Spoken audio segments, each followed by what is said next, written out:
খুব চালাক মাল। বিএনপি খাইছে, বামেরা তো খাওয়ার জন্য রেডি, আওয়ামী লীগ তো খেয়ে বসে আছে, আর্মি চিফও খাইছে।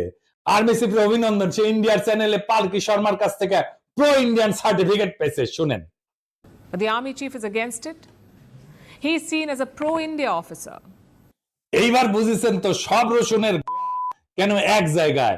চন্দন নন্দী, বিএনপি, ওয়াকার, বাম, আওয়ামী লীগ, এই সবগুলা ইন্ডিয়ান হারবাল খাওয়া মাল।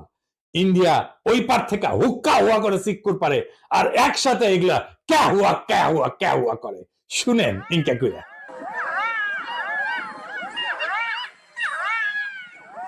তৃতীয়ত, করিডোর বাংলাদেশে একটা সন্দেহজনক শব্দ। এর কারণ বারে বারে বাংলাদেশের মধ্যে দিয়ে করিডোর প্রতিষ্ঠার মাধ্যমে ভারতের বিভিন্ন ট্রানজিট সুবিধা নিতে চাইছে। এই বিষয়টা চন্দন নন্দী খুব ভালো করে জানে এবং ব্যবহারও করছে। এখন আসেন দেখি, প্রমাণ করি যে চন্দন নন্দীর এই ন্যারেটিভ ভারতের স্বার্থ সিদ্ধির উদ্দেশ্যে একটা ডিসইনফরমেশন ক্যাম্পেইন কিভাবে। আপনি নিজেই নিজেকে জিজ্ঞেস করেন যে যদি প্রক্সি যুদ্ধ যদি হয় সত্যি সত্যি, তাহলে এতে ক্ষতিগ্রস্ত হবে কারা? কে? প্রক্সি যুদ্ধটা কার বিরুদ্ধে করতেছে? সবচেয়ে ক্ষতিগ্রস্ত হবে মায়ানমার, কারণ তার একটা অংশ বিদেশি শক্তি দখল করে নেবে, তাই না? তাই তো। সুতরাং মায়ানমার থেকে এর বিরুদ্ধে প্রতিক্রিয়া জানানোটা স্বাভাবিক। আজ পর্যন্ত মায়ানমারের কাছ থেকে তথাকথিত করিডোরের বিরুদ্ধে কোন ধরনের কথা আসছে? আসেনি। তাইলে ওরা বুঝে না? কোন প্রতিক্রিয়া দেখাইছে? দেখায়নি। বরং বাংলাদেশের সাথে রোহিঙ্গা প্রশ্নে যোগাযোগ রেখে চলছে। করিডোর এবং প্রক্সি যুদ্ধ হলে দ্বিতীয় ক্ষতিগ্রস্ত দেশ হবে কে? কে?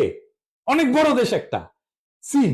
কারণ বঙ্গোপসাগর তথা ভারত মহাসাগরের চীনের সংযোগের যে বিশাল প্রকল্প সে নিচে প্রচুর বিনিয়োগ করছে, বিলিয়ন বিলিয়ন ডলার, সেটা রাখাইন রাজ্যের উপর দিয়ে গেছে।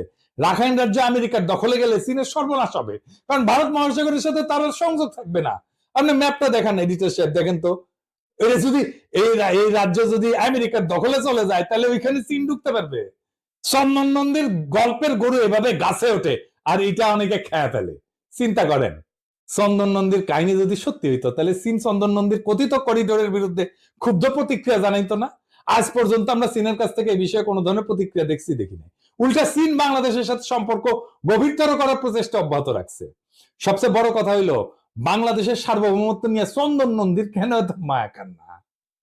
বাংলাদেশের উপরে গণখনি দিল্লি দাসে আসে না 15 বছর ব্যাপী দুঃশাসন চাপাই দিয়া ভারত নানাভাবে বাংলাদেশকে স্বাধীনতা, সার্বভৌমত্ব, আঞ্চলিক অখণ্ডতাকে ক্ষুণ্ণ করছে, লুট করে নিয়ে গেছে বাংলাদেশের বিপুল পরিমাণে সম্পদ। সেই ভারতের গোয়েন্দা সংস্থা রয়ের কর্মকর্তার পুত্র যখন বাংলাদেশের স্বাধীনতার সার্বভৌমত্বের জন্য কান্নাকাটি করে, তখন বুঝতে হবে ডাল মে কুছ